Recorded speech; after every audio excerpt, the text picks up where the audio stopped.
bringing Israel to the world. This is IBN News. With News of Israel, I'm Susan Michaels.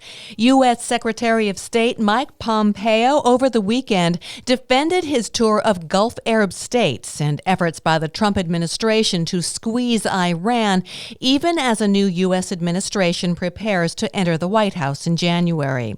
In an interview with the Saudi-owned broadcaster Al Arabiya in Dubai, Pompeo pushed the Trump administration's Mideast strategy that focused on Iran as the central threat inside the region. He said, "It'll be our policy until our time is complete." The Trump administration is making an effort to increase pressure on Iran before Biden takes office as president.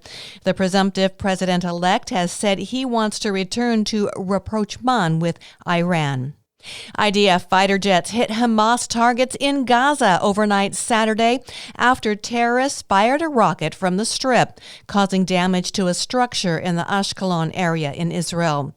The military announced that its aircraft struck 2 weapon production facilities and an underground training camp for maritime forces, stating Israel holds Gaza's Hamas rulers responsible for all aggressions carried out from its territory.